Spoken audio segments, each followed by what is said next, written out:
Hello and welcome to this Mexican Grand Prix where I will be driving as Lewis Hamilton, starting from the back of the grid and try and get as far up the grid as possible as I can during the 50% race that we're about to go through. This is my first video using my new Blue Snowball microphone, and I got rid of the static noise in the background that used to be in my old videos with voiceovers, so that should be fixed and the audio should sound better. And the strategy says option, so if we go on that we'll get disqualified because you need to use both dry tyre compounds when it starts as dry. And we chose to start on the primes because I feel that starting on the primes,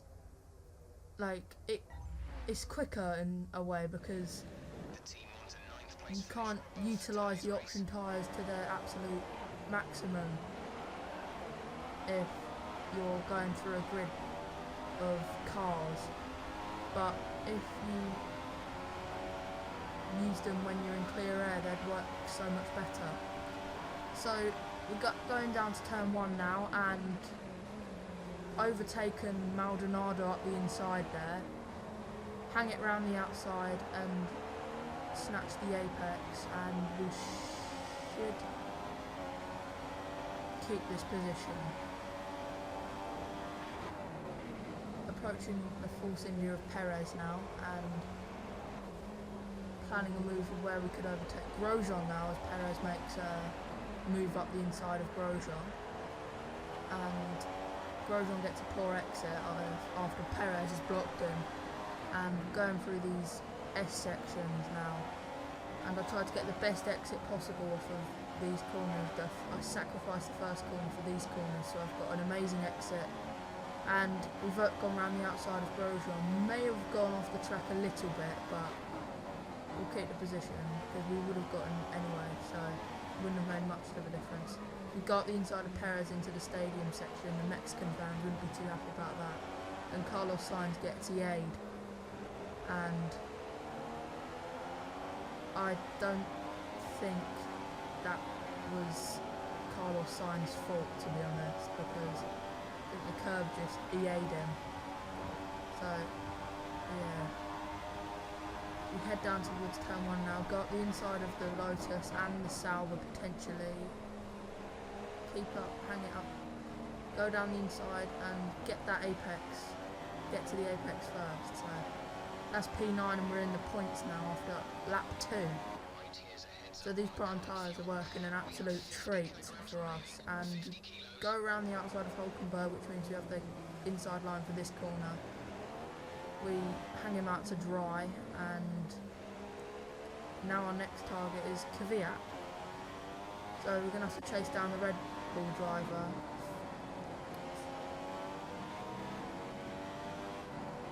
And it seems like we're gaining a lot of time on him through those XS sections. And we gain on him because how much superior straight line speed we have, and into the stadium section we go. P7. Next up's Daniel Ricciardo. Going down the straight now, pretty early braking so I could get the best line through these corners and get a good exit, because we took a wide line through that last corner. DRS, we put it into lean because we know we're going to get the overtake done because of how superior the straight line speed is compared to the Red Bull, like I said. That's P6, he hangs it around the outside, but no, we hang him out to dry, just like we did to Nico Hulkenberg. Next up, Sebastian Vettel. The option tyre runners' tyres might be going off the cliff at any time soon. Okay, as we got the inside of Vettel, not quite. I may have sliced the corner a bit there. This was my first 50% race without anti-lock brakes and traction control, so that's why I'm losing the car all the time, okay? So Vettel's got DRS in the car ahead of him, and the slipstream as well. And the Ferrari engine's faster than the Mercedes in a straight line, so he'll be pulling away from us like no tomorrow on this straight.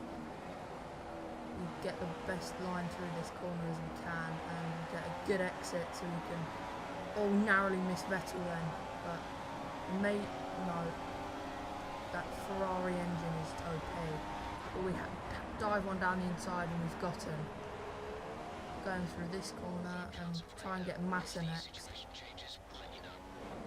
And this could be difficult because the Williams is extremely quick in a straight line. Now going into the stadium section, we hang it round the outside, and there's just a replay of our overtake, or the positioning of the cars during that overtake. So we're on the outside, Massa's on the inside. Now Vettel's coming at us, and Massa's gone past us. Now we hold the inside line, go through, and there's a yellow flag, green flag. So we've got those two positions now, and these prime tyres could go a long way because I'm trying to conserve them so I can do less stops in the AI. Now going through this S section, which is my strong section of the track, I have to say. Now we go up the inside of Bottas, and it looks like we're going to have to do the move that we did on Massa, and is it going to work?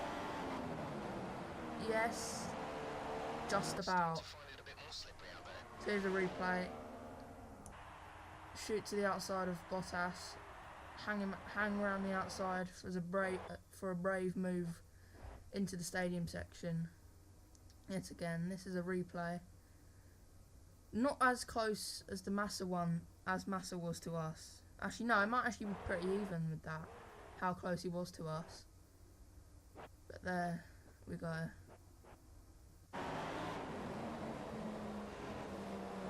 The AI pull into the pits, and we've lost the back rear end yet again. Going on to lap 9 now, and I think the AI might be doing 4 stops, because if they stick to that strategy, then they'll have to make another stop. So lap 13 we've made these option prime tyres last 14 laps, and we've gone through a new set of prime tyres to go to about lap 26, and then we'll see what we'll do from there. Maybe probably put on a set of option tyres and go to the end for a 2-stop. But see how this stint goes. We have to do a lot of tyre conserving as Bottas goes past us again, so we're going to have to overtake him yet again. That's probably going to be difficult. We go to the S section again, and we just gain so much time. Not so much, we gain quite a lot of time on the AI through this section, and going up the inside of Bottas this time, not to the outside. We hug the inside line and hang him up to dry again. I had to correct there, otherwise I would have cut the corner. And I believe the AI are going to come back at us again now because of us. Nope, he seems to have just gone. Now the AI pulling into the pits yet again for their second stop, so they're definitely doing 3 or 4 stops, like I said. Now P1, just trying to bang in as much consistent lap times as we possibly can to try and maintain that gap to Rosberg, so he doesn't come too close and maybe put us under pressure and we'll make a mistake. So I think we're keeping the gap at the same, or he's closing it as we set a fastest lap of the race on old prime tyres. Not as quick that lap, but we'll keep banging in the consistent lap times now. And here we go again. I was using the temperature graphic to manage my tyres so that they wouldn't go off the cliff as fast, because they'd overheat if I just went all out on the tyres. But we're coming to the end of our stint now, and Button's behind us. Okay, we're going to pit this lap, I think, because our tyres are starting to feel terrible. And here we are, we're going to peel into the pits for our final stop of the race, I should think so. And yeah, it's been pretty good strategy so far. Yep, option tyres, we're going to the end. should appear so far in front of the AI.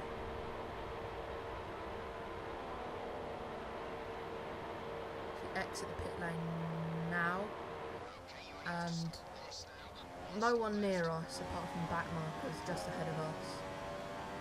So there should be an easy run to the finish now. Set the fastest lap of the race, 17.2. I was looking after these tyres as well, not going all out, so I can manage them to the end and keep going going with consistent lap times. Now Daniel Kvyat's got a right rear puncture from somewhere. We had to cut the corner slightly to avoid him, otherwise we would have spun out and overheated the option tyres massively, which is not what we want because we're tyre conserving a lot. Now coming through the stadium section on the last corners of the last lap,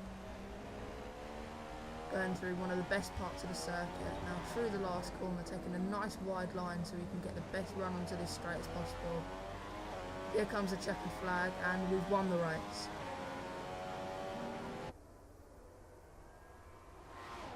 It was a very consistent drive because every lap was almost the same. Not in terms of time, but like we were doing the same things every lap, so it should have been pretty consistent, our lap times. So there we are, lifting up the winner's trophy that says F1 2015 on it. I mean, it's a top trophy really.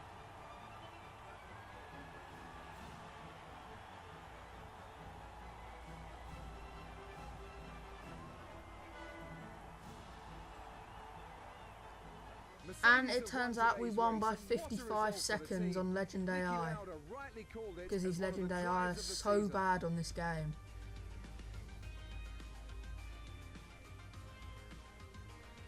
Yep, the AI did do 4 stops like I said, and we did 2, so we got off with 2 less stops than them, which would give us about a 40-second lead. And there you go, Legend AI. And those are my lap times. No, these aren't my lap times, but just going through Verstappen's just to see what lap he was on. Now this is our lap time, so I hope you enjoyed this video. Make sure to subscribe for more. I will be using Ultimate AI for my F1 2016 career mode. This is our strategy, and I'll catch you next time. See ya.